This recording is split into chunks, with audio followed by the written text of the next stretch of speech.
नमस्कार। आज हम बात करने वाले हैं शनिवार व्रत कथा के बारे में। तो सबसे पहले हम बात करेंगे शनिवार के पूजा की विधि किस प्रकार है, क्या है। सबसे पहले हम उसके बारे में बात करेंगे। तो शनिवार के दिन हनुमान जी महाराज की विशेष कृपा रहती है और जहाँ पे हनुमान जी महाराज का नाम लेते हैं वहाँ पे शनि महाराज की कोई प्रॉब्लम नहीं होती है, क्योंकि शनिवार यानी कि शनि देवता वचनबद्ध है। इसलिए कवन सो काज कठिन जग माई, जो नहीं होई ताहत तुम पाई, यानी कि ये बजरंगबली का मंत्र है। यानी कि कवन सो काज कठिन जग माई, यानी कि हनुमान जी को विनती करते हैं कि हे प्रभु, ऐसा कौन सा काज है जो इस जगत में आपसे नहीं हो रहा है। कवन सो काज कठिन जग माही, जो नहीं होई तात तुम पाई, यानी कि जो नहीं होता है वो आप करते हो। इस मंत्र में ये बात लिखी है। चलिए के शिक्षा गुरु संस्कृत YouTube चैनल में आप सभी दर्शकों का हार्दिक स्वागत एवं अभिनंदन है। तो चलिए हम आज बात करते हैं और आपको बताते हैं शनिवार व्रत की पूजन की विधि। सर्वप्रथम शरीर की शुद्धि हेतु अंजलि में जल लेकर ऐसा कहे, हे अंजलि जल आप गंगा जल बन जाए तथा मेरी तन को पवित्र करे और फिर उससे अपने ऊपर छिड़क ले। इसके बाद गणेश की ध्यान करे और उन प्रस करे। इसके बाद दाहिने हथेली में 5 सुपारी अक्षय तिलक, गंगा जल और फूल, विल्य पत्र और दिरिवे और चंदन को लेकर इस प्रकार उच्चारण करे, यानी कि उपचारण करे। है शनिदेव में कलयुग वासी है, पृथ्वी लोक में मेरा वास है, मेरा अमुक नगर है, अमुक मास है, अमुक पक्ष है, अमुक तिथि है और अमुक ही नक्षत्र है। और आप मेरी समस्त कष्टों का नष्ट करें। मैं आपकी कथा का संकल्प करता हूँ। इसके प्रसाद हथेली की वस्तु शनिदेव के सिंहासन पर संप्रित कर दे। इसके बाद गंगा जल या साधारण जल से शनिदेव की मूर्ति का स्नान करवाए। इसके पश्चात अक्षत, तिलक, विल्यवत पत्र, पुष्प, चंदन तथा पुष्पांजलि श्रद्धापूर्वक समर्पित करे। ऐसा कहकर हाथ जोड़कर क्षमा प्रार्थना करे, हे शनिदेव आप सूर्य के पुत्र हैं तथा यमराज के भाई हैं। आप ही मेरे आधार हैं। कर्महीन हूँ, क्रियाहीन हूँ। आप मेरी भक्ति को स्वीकार करें तथा मेरी भूल को क्षमा करें। मैं आपकी बराबर नमस्कार करता हूँ, यानी कि मैं आपसे बारंबार नमस्कार करता हूँ। तो ये तो थी शनिदेव की व्रत की विधि। अब अर्थ शनिवार व्रत कथा प्रारंभ। दोहा अज्ञाली गुरुदेव से, फिर शीस निवाय निवाय, कथा कहूँ शनिदेव की, भाषा सरल हो जाए। यानी कि आज्ञा ली गुरुदेव से, फिर शीश निभाए, कथा कहूँ शनिदेव की, भाषा सरल हो जाए। यानी कि सबसे पहले शनिदेव से आज्ञा लेते हैं कि हे प्रभु, हम आपकी कथा कह रहे हैं तो आप हमें आशीर्वाद दे और अपनी भाषा को सरल बनाए। अगर कोई त्रुटि हो जाए तो अपने बालक समझकर हमें क्षमा करें। चलिए कथा को प्रारंभ करते हैं। सर्वप्रथम श्री सरस्वती माता को ध्याय करके, गणपति जी को नमस्कार करके तथा अपने गुरुदेव के चरणों में शीश निवा कर मैं शीश शनि श्री शनि देव जी की कथा प्रारंभ करता हूँ। ये शनि देव को मनवांछित कार्य का सफल बनाने वाले हैं तथा जिन्हें संकल नर नारी और 33 कोटि देवी देवता योगेश्वर मुनीश्वर ध्यायते हैं, वही देव मेरी त्रुटियों को क्षमा करे और मुझे अपने शरण में ले ले। मेरी मन में आपके प्रति अज्ञात प्रेम है, यश बाधा सर्वदित्य है कि जो लोग शनि देव को ध्याते हैं उनके सब मनोरथ सफल हो जाते हैं तथा जो शनि देव को भूल जाता है वह इस संसार में महान दुख पाता है, हुआ नरक गामी होता।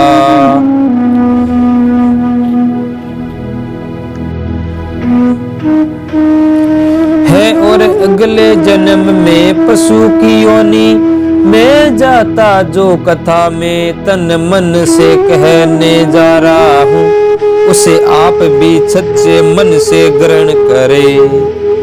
एक बार संसार में चारों तरफ पूजे जाने वाले नवग्रह एक स्थान पर एकत्रित हुए, परम परस्पर विभिन्न प्रकार से वार्तालाप करने लगे। जब बात घूमती हुई उस स्थान पर आ पहुंची कि हम नवग्रह से सबसे बड़ा और सर्वाधिक पूजनीय कौन देव है, तो प्रत्येक ग्रह देवता अपने आप बड़ा कहने लगे। इस बात पर जब बहुत देर तक वाद विवाद होता रहा और कोई निर्णय नहीं हो सका, तो यह तय हुआ कि चलकर इंद्र से इसका निर्णय करना चाहिए। जो वे सभी भी नवग्रह इंद्र देव के समर्थ उपस्थित हुए, उन सब की बातें सुनकर इंद्रदेव भी सोच में पड़ गए। किसे छोटा कहूँ और किसे बड़ा कहूँ, किसकी श्रद्धा के पात्र बनूं और किसके कोप के भाजन बनूं। अंत में सोच कर समझ कर निर्णय करते हुए वह बोले, मैं अल्प बुद्धि इस बात का निर्णय करने में असमर्थ हूँ। मुझे तो आप सभी बड़े नजर आते हैं और मैं सभी का आदर समान संभाव सनाभाव से करता हूँ।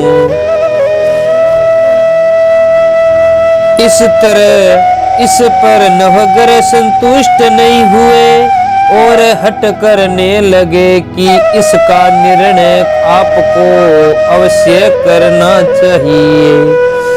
तब देवराज बोले, आप लोग मृत्यु लोक में जाइए, वहाँ एक अत्यंत न्याय प्रिय राजा विक्रमादित्य राज करता है।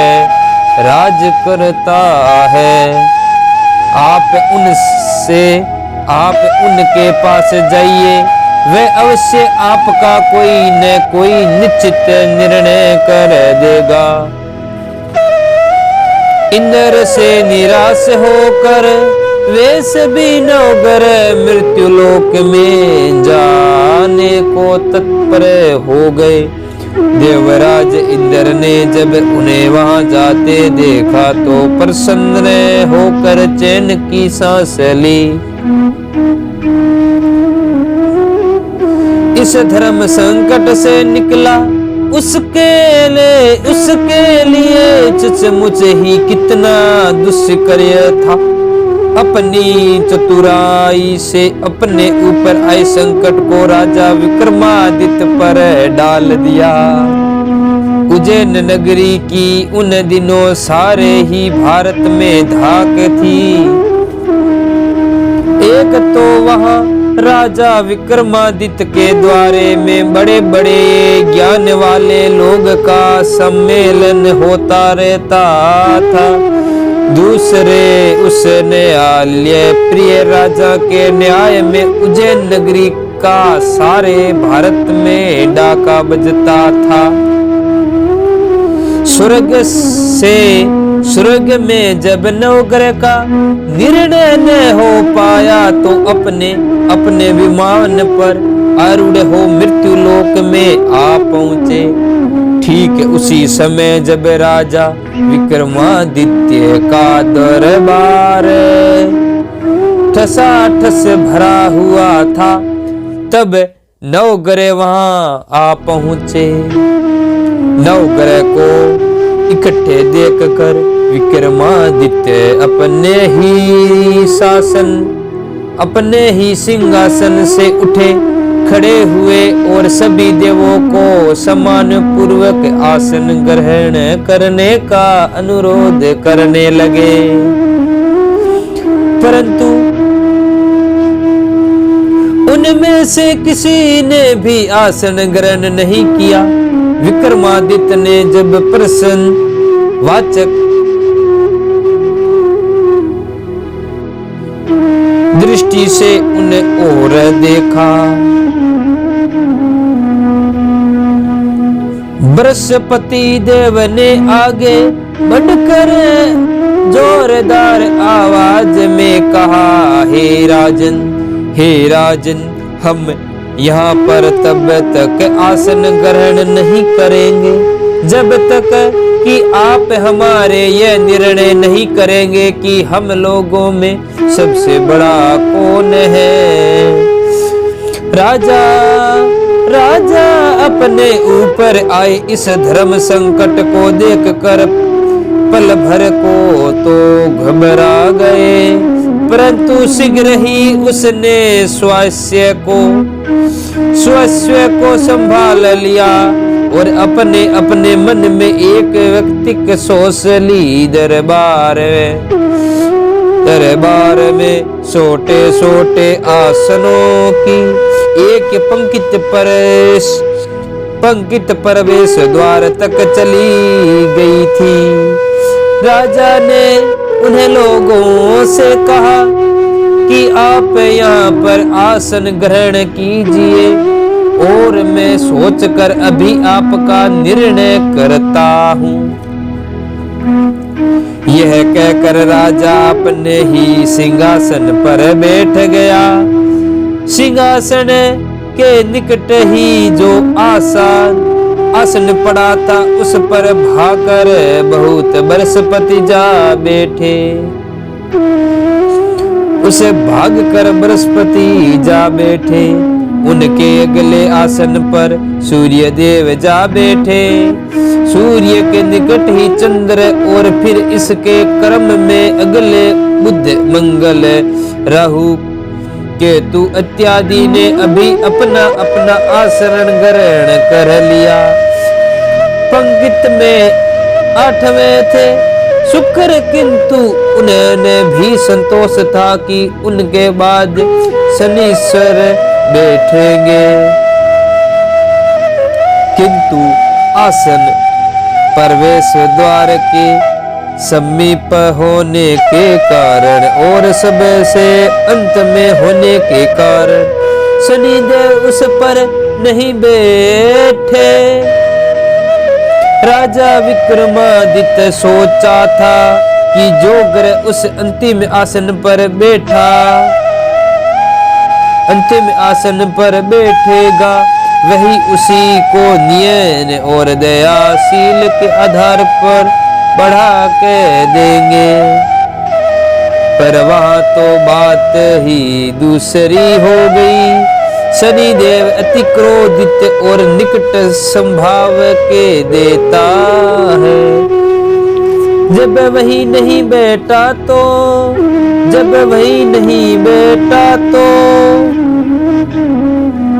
ग्रह खिलाकर हंस पड़े। अपना इस प्रकार से अपमान होते देख कर शनि देव की आंखें क्रोधित से लाल हो गई, मुकुटी तन गई क्रोध से कोपते हुए बोले राजन मुझे वेर लेकर तुमने अच्छा नहीं किया। क्या समझ कर तुमने मुझे इस प्रकार से अपमानित करना चाहा, और क्योंकि मुझे तले बैठाना चाहा। चंद्रमा का प्रभाव 2.25 दिन रहता है, और सूर्य शुक्र और बुध का प्रभाव केवल आधे मास का रहता है। सोम और मंगल का 2 मास, और गुरु 13 मास का, राहु और केतु 8 मास रहते हैं। जबकि मैं 7.5 वर्ष तक रहता हूँ। इसीलिए हे राजन, अब तू सावधान हो जा। तूने जो अपमान किया है इसका दंड तुझे अवश्य मिलेगा। राजा के कुछ दिनों तो आराम से बीते, लेकिन शीघ्र आ गई 7.5 आय गई। उन्हीं दिनों एक व्यापारी कुछ घोड़े बेचने के लिए उज्जैन नगरी में आया था। सुंदर सुंदर घोड़े देखकर राजा का जी लालच में आ गया। राजा ने उन्हें खरीदने का तुरंत आदेश दिया। घोड़ा में एक घोड़ा भंवर नाम का था। राजा उस पर चढ़कर देखने लगे। कुछ ही देर तक तो घोड़ा राजा को ले लिया वहीं घूमता रहा, लेकिन फिर सहजा भाव भाग खड़ा हुआ। राजा को बड़ा अचंभा हुआ। घोड़ा एक भयानक जंगल में जाया। राजा को पकड़कर अंत्य ध्यान हो गया। राजा को पकड़कर अंतर ध्यान हो गया। राजा अकेला उस वीरान जंगल में भटकने लगा। साय के समय जब उसके पास बहुत ही संताने लगी, वो वह जोर जोर से चिखने लगा। इधर एक पग डंडी में एक ग्वाला अपने गाय को चरा रहा था। वह राजा की आवाज सुनकर रुक गया। राजा उसके पास गया। ग्वाले ने उसकी अवस्था जानकर उसे निकट की नदी पर ले जाकर पानी पिलाया है। पानी पीने के बाद राजा स्वस्थ हो गया और प्रसन्न होकर उसने ग्वालों को अपने हाथ की आया हूँ, तुम्हें मुझे रास्ता दिखाओ। तब ग्वाला उसे अपने साथ गांव में ले आया। वहाँ एक मिठाने की दुकान पर राजा ने मिठाई खाई, पीकर भूख मिटाई। दुकानदार को भी एक अंगूठी उतार कर दी। दुकानदार के पूछने पर उसने उससे भी कहा कि वह उज्जैन नगरी का रहने वाला है और उसका नाम बीका है। फिर वह दुकान के बंद न होने तक वहीं बिठा दुकानदार से बात करता था। उस दिन दुकानदार की बिक्री बहुत ही हो गई।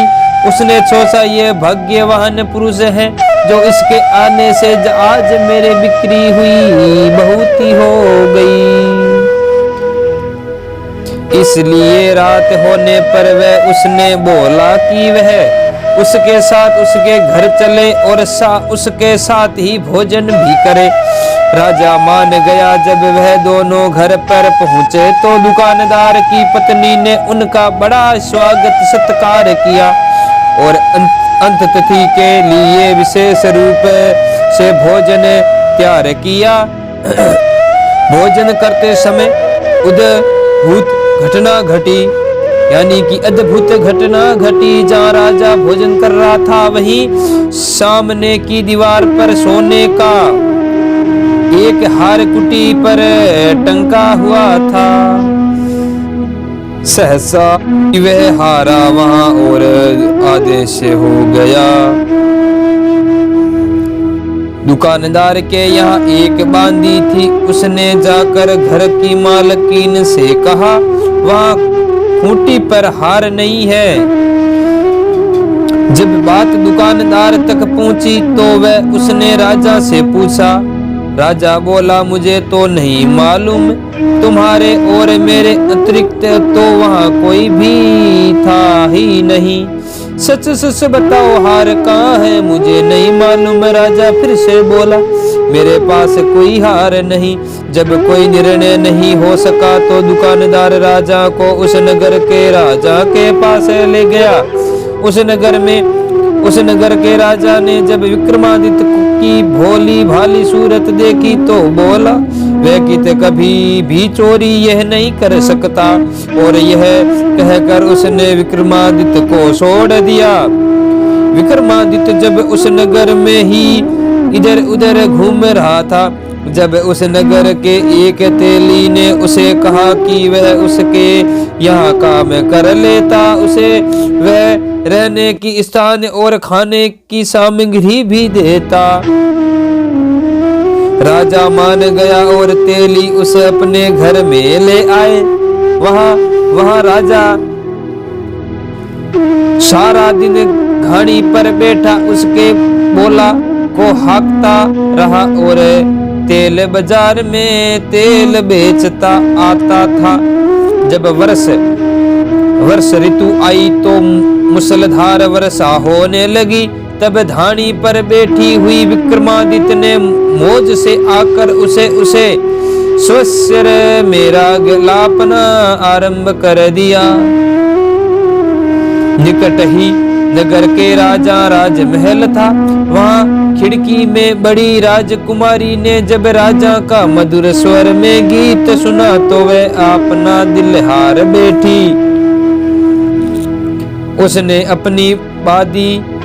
अपनी बंदी को पता करने के लिए भेजा। बंदी वहाँ राजा को गाते हुए देख लौटे तो राजकुमारी से बोले कि वहाँ पर तो कोई अति सुकुमार नवयुवक बेटा मस्ती में आंख बंद किया गा रहा है। राजकुमारी ने सुना तो उसने अंतर्जल का त्याग कर दिया, अन्य जल का त्याग कर दिया। रात तक जब उसने कुछ नहीं खाया तो रानी ने आकर उसे समझाया, पर वही बोली कि वह उसे गाने वाले से ही शादी करेगी। रानी ने जाकर राज से कहा, हे राजा, की राजकुमारी एक तेली पर मोहित हो गई और उसे ब्याह रचाना चाहती है। राजा ने सुना तो बहुत ही क्रोध हुआ। उसने तेली के घर में विक्रमादित्य को बुलाया और उसके दोनों हाथ काट कर जंगल में फिकवा दिया।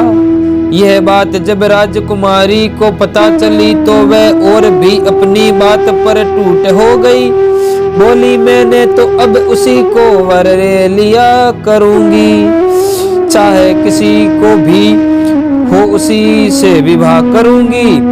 बेटी की हट देखकर लाचार होकर राजा दोबारा विक्रमादित्य को नगर में बुलवाया। उसने राजकुमारी का मामूली ढंग से परिणय ग्रहण करवाया। एक साधारण मकान में दोनों को बसा दिया, दोनों वहीं रहने लगी। एक दिन जब विक्रमादित्य सोया था, वह स्वरूपी में उसे शनिदेव नजर आए थे। विक्रमादित्य ने उनके सामने नमस्कार किया और क्षमा याचना की। शनिदेव ने आशीर्वाद दिया और बोले, जब तुम्हारी 7.5 वर्ष खत्म हो गई, राजा बोले, मुझे जो गलती हुई उसके लिए मुझे क्षमा कर देवे। शनिदेव मुस्कुराकर उसे आशीर्वाद दिया। और राजा के दोनों बाजू दोबारा कर आए, यानी कि राजा के हाथ वापस आ गए। राजा ने अपनी पत्नी राजकुमारी को राजा को जा गया नहीं, वह रात को उसके अगले अपनी बाहें डालकर सो गया। जब सुबह राजकुमारी की आंख खुली तो उसने गर्दन में बाहें पड़ी देखी तो वह चौंक कर बैठी, लेकिन शीघ्र ही विक्रमादित्य जी ने जाकर उसको सब बताया था। उसको सब बताते अवज्ञा करवा दिया। जब वहां के राजा को यह बात मालूम हुई तो वह भाग भाग आया और उसे अपंग को फिर से स्वस्थ देखकर आश्चर्यचकित हो गया। उसने भी विक्रमादित्य से यही कहा कि यह सब शनिदेव की कृपा का फल है, और विक्रमादित्य ने अपने वास्तविक परिचित्य भी उसे राजा को दिया और सारा किस्सा विस्तार से सुनाकर सुनते ही राजा विक्रमादित्य चरणों में गिर गया,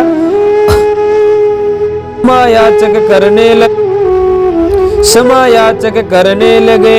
बस यह खबर शीघ्र ही सारे नगर में फैल गई। दुकानदार को जब यह खबर मिली तो वह भाग भाग आया और विक्रमादित्य के पांव में पर लौट गया। विक्रमादित्य ने उसे उठाकर आसन पर बिठाया और कहा, तुम घर जाओ, उसकी खड़ी पर देखो, हार टंगा हो जाएगा। और सच की दुकान ने देखा, हार टंगा पाया। फिर विक्रमादित्य ने वहां के राजा से विदा मांगी। तब वहां के राजा ने हाथी, घोड़े इत्यादि नौकरानी के साथ लश्कर समेत विक्रमादित्य को विदा किया। राजा विक्रमादित्य जब राजकुमारी को लेकर अपने नगर उज्जैन में लश्कर समेत पहुंचा तो सारी नगर में उत्साह सा हो गया। अपने राजमहल में प्रवेश करने से पूर्व विक्रमादित्य नवग्रह की पूजा और शनिदेव का स्वस्थ स्थान दे दिया। साथ ही उसने नगर पर ढिंडोरा पिटवाए दिया। शनिदेव मानो सावित्री फलों को देने वाले हैं और नवग्रह से स्वस्थ स्थान रखने योग्य है। इस प्रकार शनिदेव को मानकर विक्रमादित्य ने अपने राजा यश और कार्तिकेय की प्राप्ति कर ली। बोलिए शनि महाराज की जय हो। कथा ध्यानपूर्वक सुनने के लिए धन्यवाद। हमारे YouTube चैनल को सब्सक्राइब करें।